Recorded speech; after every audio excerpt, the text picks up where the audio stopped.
Katia, même si tu as écrit un petit texte d'introduction sur la notion de répétition au singulier et au pluriel, pour l'exposition, ça serait peut-être bien que tu commences par un peu repréciser, je dirais, le pourquoi et le comment de la répétition dans ton travail. Je me suis rendu compte qu'il avait pas mal de la répétition dans mon travail quand j'ai commencé à lui penser, parce que c'est récent. Récemment, j'ai reçu une invitation d'André pour parler dans son cours et sur mon travail. Normalement, je parle du travail des autres. C'est beaucoup plus facile, je dis, parce que la théorie, c'est un peu penser la pensée de l'autre. Et quand l'autre, c'est toi-même, c'est un peu plus compliqué. Donc, j'ai vu l'ensemble et je me suis rendu compte que la question, par exemple, du loop, c'est pas une question de la présentation du travail, comme le font plusieurs artistes de vidéo. Pour les mettre en cours, en travaux, tu les boucles pour qu'ils recommencent, ils recommencent. Donc, je me suis aperçue que dans pas mal de mon travail, il n'a pas ni début ni la fin pour le faire boucler. C'est un peu une façon de créer dans le jeu du travail un temps qui est là, mais qui ne passe pas, qui est toujours en train de... ou qui passe et ne passe pas en même temps. Et donc, il se répète et c'est une... il y a du mouvement, c'est pour ça, bon, nous sommes dans la maison de la photographie, il y a pas mal de rapports avec la photographie. L'idée est d'un arrêt sur l'image, mais c'est un arrêt du temps et pas du mouvement. Tu veux dire arrêt du temps parce que le processus ne s'arrête jamais? Oui, l'arrêt du temps, parce que c'est comme si on voit tout le temps la même chose. Mais, par exemple, dans le travail qui est ici, dans l'autobiographie Timeless, dont je fais aller dans les deux sens les sables, donc le temps, il a le temps, mais c'est le même temps toujours. Tout le temps, c'est le même temps. C'est ça l'idée Oui, mais parce que là, tu as un objet idéal qui est le sablier, qui est fait pour calculer Ouais. le temps, et le fait qu'il descende et qu'il monte en même temps, Ouais. ça c'est un jeu paradoxal, si tu veux, dans ce cas-là. Oui. Mais c'est que la répétition fait toujours un jeu paradoxal. Par exemple, dans d'autres travaux que je ne montre pas ici, sauf que dans un petit film qui est dans l'auditorium, mais j'ai beaucoup travaillé sur des couples et dans le fait que dans les couples, on se répète toujours et tout le temps. Et alors... c'est bien vrai. Mais qu'est-ce qui fait qu'on ne s'arrête pas de se répéter? Comment se fait qu'on continue à être un couple? C'est ça la question. Et donc, je fais un de mes premiers travaux qui s'appelle Un, aucun et 100 000. C'est le titre d'un roman de Pirandello. Et magnifique, moi je l'adore parce qu'il y a toujours la différence dans la répétition, puisque même si on répète, et si l'autre répète, une répétition après l'autre, ça devient quelque chose de nouveau. Par exemple, même si je dis je t'aime, ce que l'autre va dire, ça peut être moi je fais un peu aller sortir, donc ça il y a toujours une sorte de décalage, quoi. Oui, mais... et donc je mis par exemple 10 personnages en disant les mêmes phrases et j'ai donné au visiteur la possibilité de choisir deux personnes pour changer les phrases qui se répètent. Donc, dans la répétition, dans la combinaison de la répétition, il avait toujours quelque chose de nouveau. D'accord. Mais dans le film que tu montres ici, l'homme et la femme se parlent pas l'un à l'autre. Ils répètent les mêmes phrases, mais on ne les voit pas se parler l'un à l'autre, si je me souviens bien. Non. Au début, il y a la femme, elle parle. Avec quelqu'un, on ne le voit pas. Après, il y a l'homme, il parle avec quelqu'un, on ne le voit pas. Dans le troisième moment, donc là, je joue les cinémas, les chants contre chants, donc l'un parle avec l'autre. Et au cinéma, mais il parle. Et donc, ça change tout quand les deux parlent. Quand je mets un rapport entre les deux, ça change ce qu'ils avaient dit avant. Ah, d'accord. Et donc, il y a la répétition parce que il y a trois parties dans le film, la femme, l'homme et femme. Donc, la troisième partie n'est que la répétition de deux premières parties. Ah, d'accord. Et ça, c'est ce qui constitue le fait qu'ils se parlent l'un à l'autre. Oui. D'accord, je comprends. Et donc, je mis ce titre-là, construction, parce que je doutais si j'allais mettre maison ou construction. À la fin, je mis maison, construction. Parce que construction, c'est aussi la lettre de Chico Buarque. Il y a un musicien brésilien qui a fait une musique fantastique qui s'appelle Construction, où il ne s'arrête pas, c'est toujours la même chose, mais il fait des différentes combinaisons entre les phrases elles-mêmes. Donc, les sons, ça commence très clair, avec un jour qui commence comme l'autre, et ça finit pour être une tragédie, mais toujours avec les mêmes mots. C'est fantastique, c'est un travail de génie, je ne pouvais pas le faire, mais j'ai essayé les structures qu'il propose dans ses musiques. D'accord. Et dans toutes les œuvres que tu montres ici, de ton point de vue, c'est autant de variations sur la répétition en elle-même. Oui. Ce sont des formes différentes de se répéter. D'accord. Et par exemple, pour l'arbre, ça se répète au sens où ça se poursuit ou au sens où le mouvement, même qui anime l'arbre, est tout le temps le même mouvement ou pas? Je crois que les deux, oui, je crois que les deux sens, c'est une répétition parce que ça se poursuit et ça se poursuit de la même façon parce que c'est toujours un souffle, le même air qui va venir, la contraction et la décontraction, c'est toujours la même. Donc, c'est dans les deux sens que tu m'as demandé. D'accord. Et dans l'œuvre où tu te suspends à un rayon de bibliothèque, qui est donc la partie principale d'autobiographie, comment est la répétition? Parce que là, on a l'impression qu'au contraire, c'est une chose qui ne fait que durer. Elle se répète, tu vois, elle se répète pas, elle consiste, elle dure, elle s'éternise d'une certaine façon. On attend toujours que tu tombes, et comme tu tombes jamais, puisque c'est toi qui t'accroches au rayon de la bibliothèque.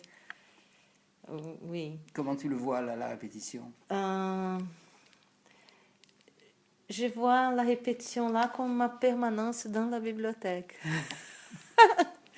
C'est ça. Et dans le fait que je ne m'arrête pas de voir des pages, parce que les autres vidéos, ce sont comme des pages de livres que j'ai dans ma bibliothèque d'une certaine façon. C'est comme des images qui sortent de la bibliothèque. Et les sabliers, le deuil qui ne s'arrête pas, la verre qui est toujours à moitié. Tout ça, ce sont des images un peu dans... Non, dans les pages. dans les autres Ouais. éléments, on voit bien qu'il y a, Qu'il y a la répétition. le verre qui se remplit pas jamais. Ouais. Et bon, la carafe est tout le temps versée. Oui, Et du même oui, coup, oui. il y a répétition de la carafe qui essaye de, Qui de se essaye remplir, si ouais, tu veux. ouais. Mais toi, suspendu, Oui, oui, tu c'est as plus raison. ambigu. Ouais, Ce c'est que plus j'aime, c'est que ambigu. ça persiste d'une certaine façon. Ouais, ouais, ça persiste, c'est vrai. Et on se demande jusqu'à quand ça peut tenir, d'ailleurs. Ouais, ça c'est... Ouais. Oui. Et comment tu as filmé ça? Tu t'es réellement accroché Oui. pendant longtemps comme ça? Oui, pas pendant si longtemps, mais assez, le temps que j'ai pu Tenir. tenir. Ouais, c'est... Il y a même une autre vidéo qu'on n'a pas mis, et j'attends comment je vais le faire, mais où je marche, je fais comme un escalateur, on dit, une escalade Mhm. dans la bibliothèque. Donc, j'arrive dans la bibliothèque, je sors du champ de la bibliothèque, mais on a décidé qui pour celle-ci, parce que sinon ça ferait trop. Mais... J'ai là un tout petit catalogue que tu m'avais récent, là, que tu m'as envoyé il y a 2 ans, je crois, et où je vois à nouveau que tu as des œuvres où tu te suspends, Oui, dans la forêt cette fois, oui. et même de façon un peu acrobatique, parce que tu te suspends par des cordes à la fois par les pieds et par les mains, Oui. de façon assez sportive.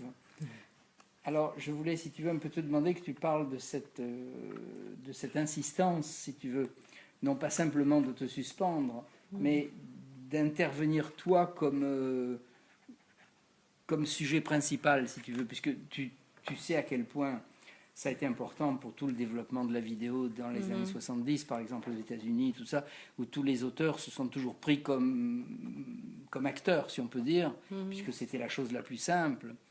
Mais c'est d'une certaine façon quelque chose qu'on fait plutôt un peu moins aujourd'hui, en un sens, dans l'art vidéo en général, pour autant que le terme ait encore un sens aujourd'hui. Et toi, j'ai l'impression que c'est une chose à laquelle tu tiens beaucoup, d'être présente physiquement dans pas mal de tes œuvres. Oui, ça a eu lieu récemment, je crois. Récemment, je dis, je ne sais pas, 6 ans ou 5 ans. Et la première vidéo que je fais, ça s'appelle Cola. Comment on dit cola en français? Collier. Collier.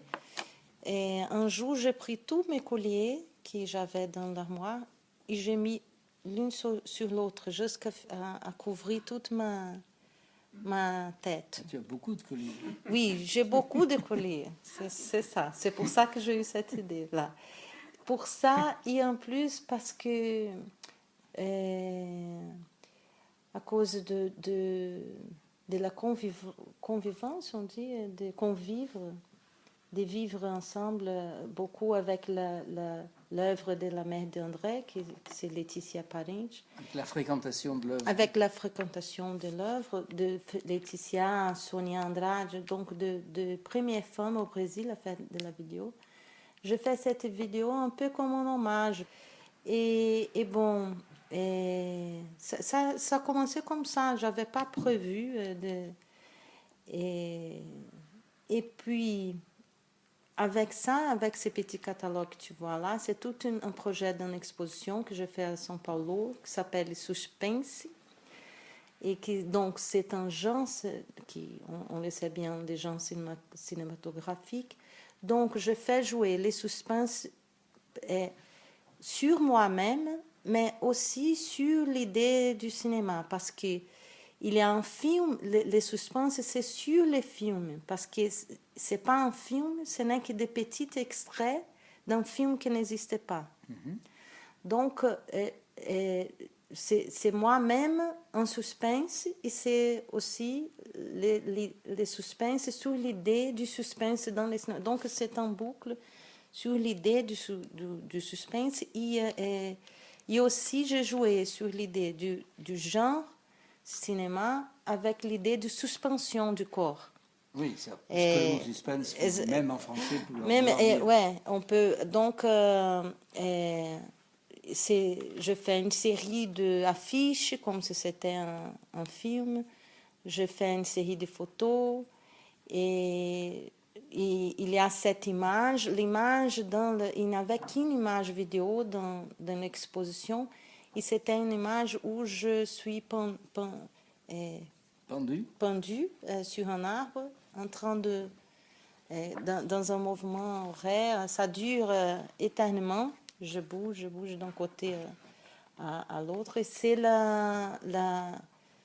l'image de l'expo et qui avec les autres choses qui sont là, ça fait beaucoup du cinéma. Et dans les affiches, il y avait aussi une phrase à chaque affiche, comme si c'était des pistes pour savoir quelle serait l'histoire de ces films et tout. Et donc, je me souviens qu'Ismaël Xavier, qui est là, il est là dans le catalogue de photos, il est venu, il a passé beaucoup de temps à regarder les phrases, à jouer sur les phrases, à faire des interprétations, parce qu'il a eu aussi... et il avait aussi un poème, parce que récemment, j'ai commencé à tenir plus sérieusement mon côté poète. Donc, dans les poèmes, il a un peu aussi, c'est une autre piste, comme une carte oubliée. Donc, ce sont des morceaux d'un suspense. Et donc, il y a toujours la suspension du corps aussi dans cette installation-là. Et par rapport au motif, je pense au motif de la mer que tu as beaucoup travaillé dans plusieurs installations, dont une qui est ici. Il y en a une autre que tu m'as envoyée, que je n'ai pas vue, mais que j'ai vue sur le film que tu m'as envoyé, qui s'appelle Mareando, où là, tu es dans l'image, au bord de la mer. Donc comment, si tu veux, comme tu as fait une série autour de ce motif de la vague qui travaille de façon différente, comment dans cette image-là, tu as tout d'un coup décidé qu'il fallait que toi, tu sois dans l'image par rapport aux autres? Parce que j'ai lu les livres L'invention de Morel. Et moi, j'adore ces livres, je ne m'arrête pas. J'ai au moins 4 ou 6 chez moi, avec des marcations différentes. Parce que pour nous qui travaillons toujours avec l'image, je crois qu'il y a vraiment une taxonomie de l'image. Donc, l'image qu'on voit, l'image qu'on devient, l'image que nous sommes dedans, l'image qui nous détruit, l'image que nous aimons. Et il y a toutes sortes d'images là-dedans, dans ces romans. Et donc, moi, j'avais un projet le seul projet que j'ai, quand je pense à faire un long métrage, c'est l'invention de Morel. Donc, c'est impossible de le faire. Vous le savez. Mais là, c'est un peu l'idée de cette fille qui est toujours là, qui regarde la mer et qui, le personnage là, essaye de faire qui elle lui voit, mais elle ne peut pas lui voir parce qu'elle est une image. Oui, absolument. Et donc, alors là, j'ai joué sur ça, j'étais inspirée par ça, par la femme qui regarde la mer et aussi par la mer qui devient la source d'une machine. Donc, cette mer-là que je regarde, elle va dans toutes les directions, avec toutes les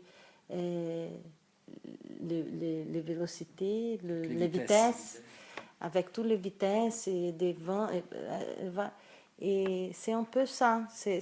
C'est une partie de l'invention de Morel que je ferai un jour à comment. Mais est-ce que tu penses que, faute de pouvoir faire un film de long métrage, tu pourrais concevoir ou pas? Parce que le roman, il est très, si j'ose dire, il est très installé, souvent, au plan visuel. Oui. Tu penses que tu pourrais faire une installation géante qui serait faite des différentes parties, des modalités d'image qui sont déployées à l'intérieur de l'invention de Morel? J'aimerais pouvoir le faire. Mais j'ai déjà présenté, pour essayer de le faire, un grand projet avec une piscine. Parce que tu sais que dans le roman, il y a un moment où où il s'aperçoit que c'est une image, c'est quand il voit les gens qui nagent dans la piscine avec beaucoup de saleté, de herbes, de tout. La piscine, elle est sale, c'est ça. Comment les gens sont dans cette... Donc, je pensais à une grande installation que c'est très difficile à faire. J'ai présenté dans un appel à projet au Brésil. Ça n'a pas passé, mais je vais essayer de nouveau. Mais c'est de tourner la piscine avec les gens qui sont là.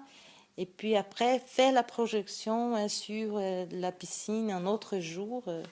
Et je pensais à tourner un mois et puis projeter un mois sur la même piscine publique, tu vois.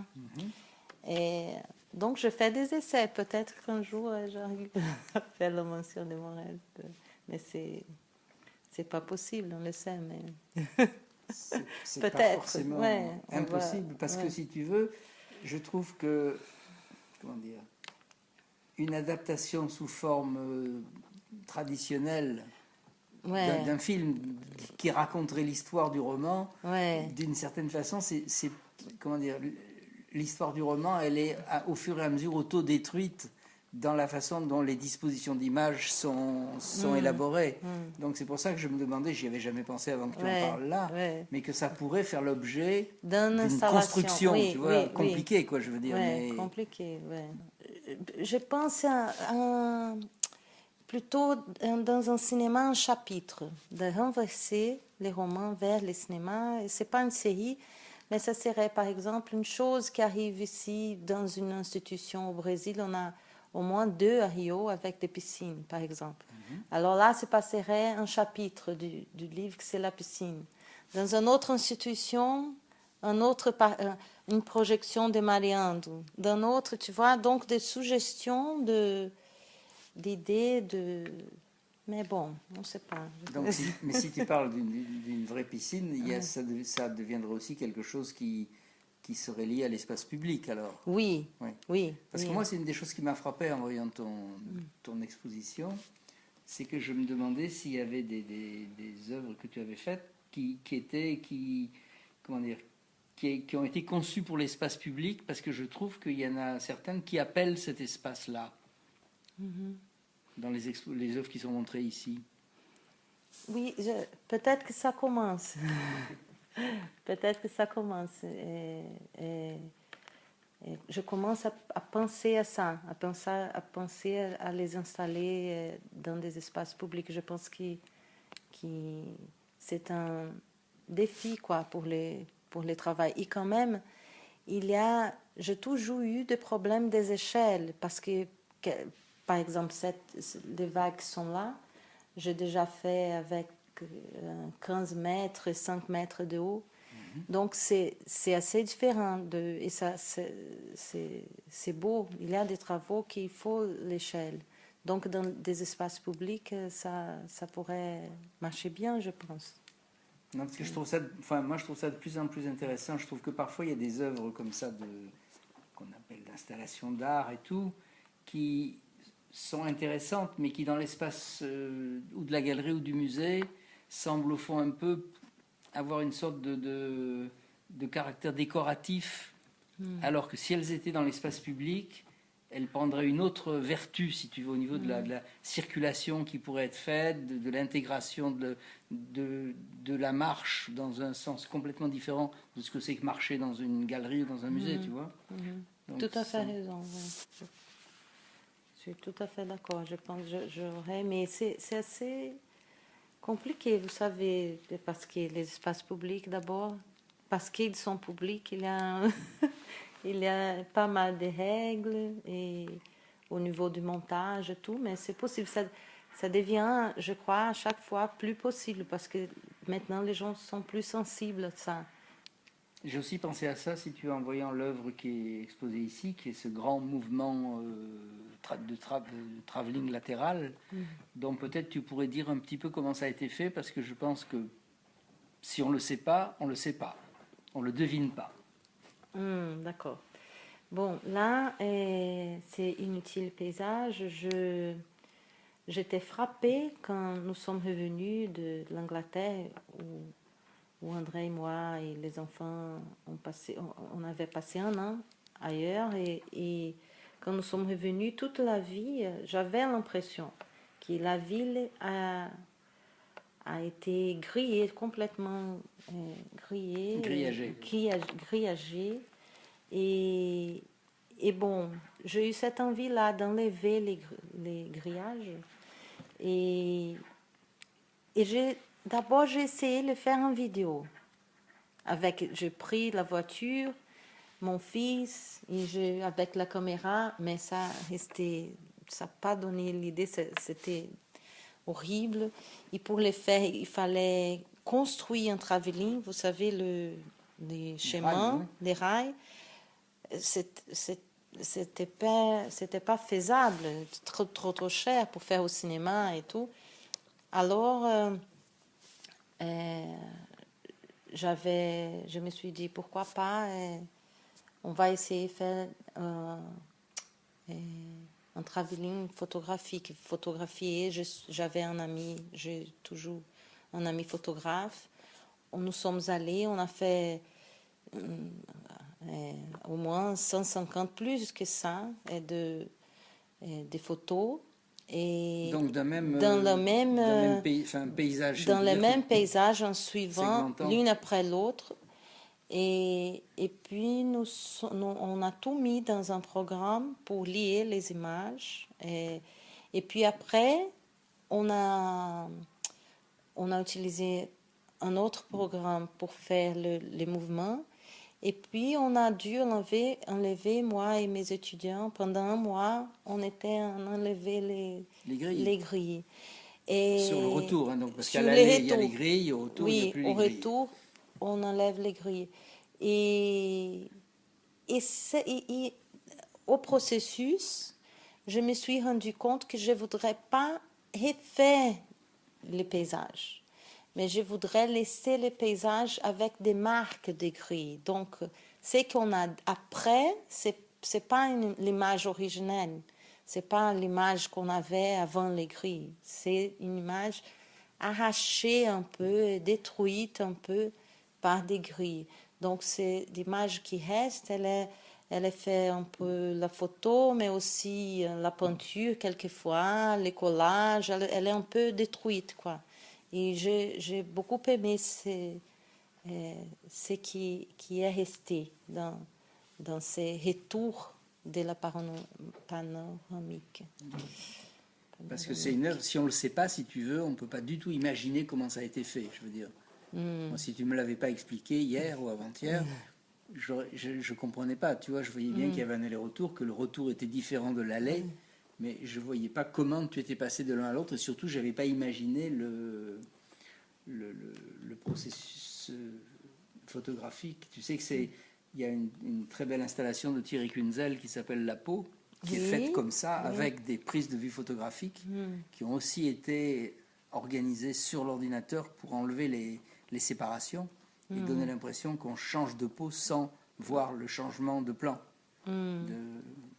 qui fonctionne sur un même principe de défilement, même si la machine faite pour le faire défiler est complètement différente, je veux dire, mais c'est intéressant de penser qu'on peut arriver avec l'ordinateur à faire des choses aussi étonnantes, enfin, je veux dire, au plan de la substitution d'images. Enfin, tu as fait beaucoup de choses avec comme ça, qui travaillent à partir de du changement que l'ordinateur peut produire dans je dirais, dans l'apparence phénoménale de l'image, pas beaucoup, je pense, avec... non, là, bon, avec l'arbre aussi, c'est une photo. Et ça a changé beaucoup, parce que l'arbre... les gens se demandent, mais qu'est-ce que c'est ça? C'est de la vidéo? Les gens ne savent pas, en regardant, qu'est-ce que c'est ça exactement. Les gens me demandent tout le temps, c'est la vidéo, mais comment les fonds, ça bouge pas, Et quand même, c'était un truc d'ordinateur. J'avais les photos, j'étais en train de faire autre chose, et j'ai vu qu'on pouvait faire ça dans les livres d'édition. Et alors, on essayait avec les rythmes de...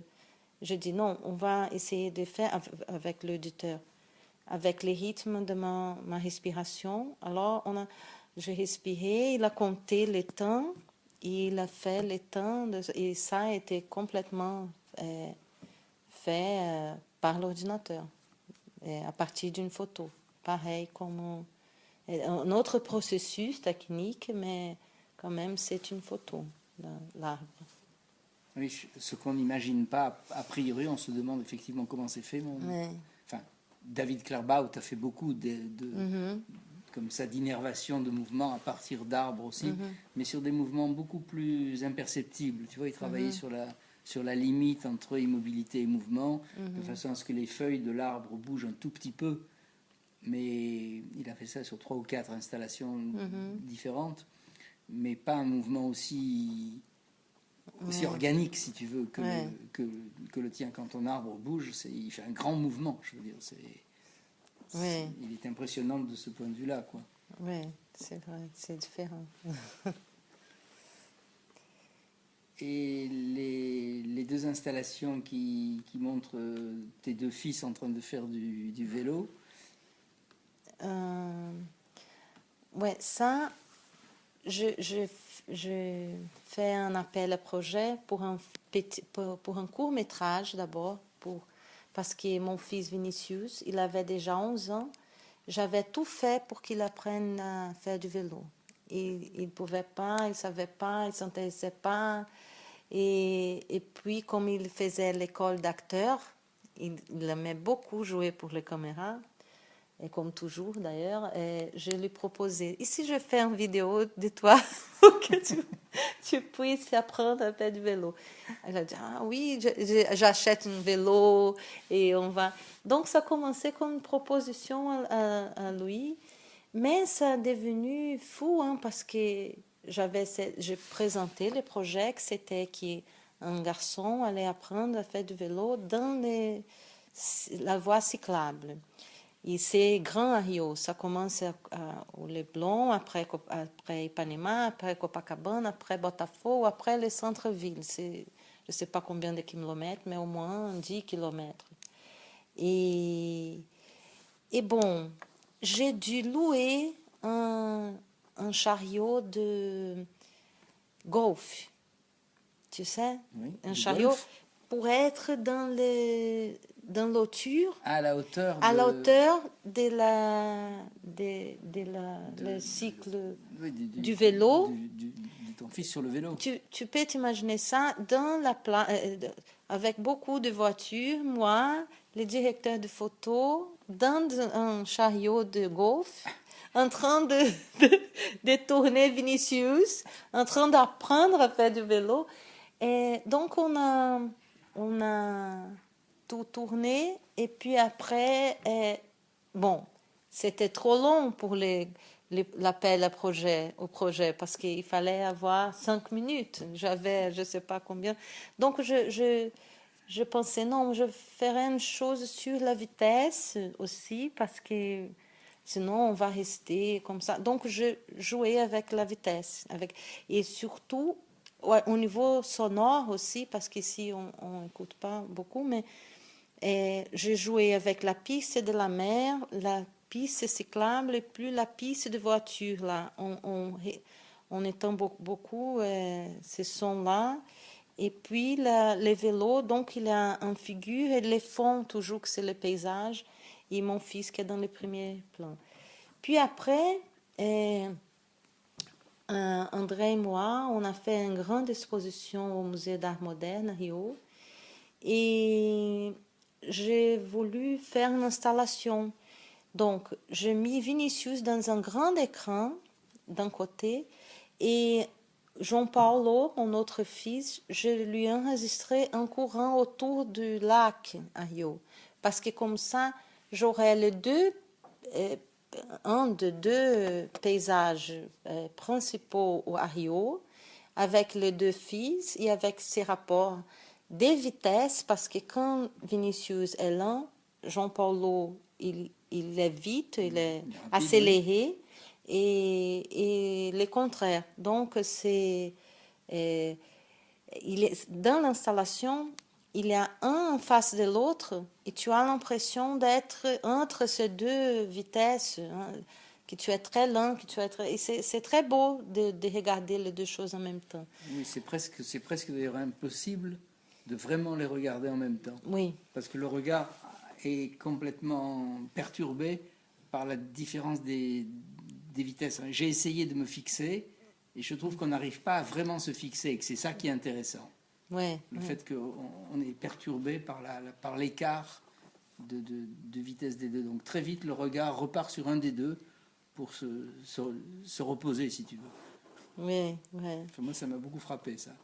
Dans mes travaux, il y a des rapports, soit amoureux, soit toujours amoureux, toujours ce sont des affects, soit dans le couple, soit avec les enfants que je. Mais ça, on le sait pas si on le sait pas, si on connaît si pas on l'histoire. connaît pas l'histoire, ouais. Ça, c'est des backgrounds, backstage. Non, parce que ça, c'est toujours une chose importante. Hein. Je veux dire que ça, comment dire, dans tout ce qui est souvent des œuvres d'art contemporain, il y a une sorte d'incertitude sur la contextualisation selon qu'elle est faite ou pas, et qu'elle est faite ou non déjà par l'artiste, ou alors par le commissaire de l'exposition, qui rajoute du commentaire pour, tu vois, mettre en perspective. Et je trouve que c'est une décision qui est, je ne sais pas comment tu le sens toi, mais qui est pas facile pour un artiste de décider jusqu'où il veut qu'on sache comment les choses sont faites ou pas. Tu vois, et à partir de quel élément... parce que c'est... Là, ce que tu dis, par exemple, est tout à fait intéressant, si tu veux, sur la différence entre les deux enfants. Mais si on ne le sait pas, on ne le sait pas. On ne le sait pas, ouais. Mais on peut toujours le savoir. C'est ça l'intéressant dans l'art contemporain, parce qu'on a une première approche où on voit quelque chose. Si on s'intéresse, on peut voir plus. Et c'est différent d'art d'autres temps, je pense, dans ce sens-là, de l'art et vie, les rapports entre l'art et vie. Et tu peux aller dans une installation, par exemple, de Bill Viola, tu ne sais pas si c'est lui ou non dans l'image, ou si c'est son fils ou sa mère ou non. Si tu ne sais pas, tu ne sais pas. Tu vas voir, c'est un enfant et c'est une femme très vieux, mais on ne sait pas. Mais si on veut le savoir, on peut lire et savoir plus. C'est intéressant, ça, je trouve. Et c'est très contemporain. Ça, c'est un truc qui m'intéresse. Non, c'est vrai que dans le cas de Bill Viola, l'exemple que tu prends, soit les commissaires, soit les gens qui ont écrit les articles sur les œuvres, ou lui-même, dans les entretiens et tout, il le raconte, si tu veux. Donc, il donne le supplément que les gens peuvent attendre selon la façon dont ils veulent se rapporter à l'œuvre, quoi. Oui, c'est vrai. Et tu as d'autres projets actuels d'exposition, je veux dire, qui développeraient ce travail de la répétition autrement en ce moment ou... J'ai un projet d'un livre qui s'appelle Répétition, des poèmes. En lisant ton petit texte là qui est affiché au début de l'exposition, il m'est revenu cette phrase qui m'avait été totalement incompréhensible de Gilles Deleuze dans Différence et répétition, qui est une phrase que je trouve est un abîme théorique à elle seule, qui dit « La répétition, c'est la différence sans concept ». Qui est une phrase horriblement difficile d'arriver à comprendre ce que ça veut dire que la différence sans concept. Ça c'est génial, je ne me souvenais pas. Est-ce que c'est une phrase qui te dit quelque chose là maintenant? Oui, beaucoup. Parce que qu'est-ce que ça veut dire la répétition et la différence sans concept. Sans concept. La différence sans concept. Je crois que la différence sans concept, elle n'existe pas.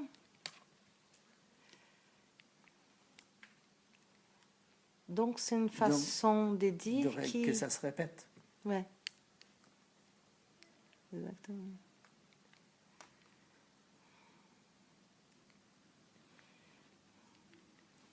Ça y est?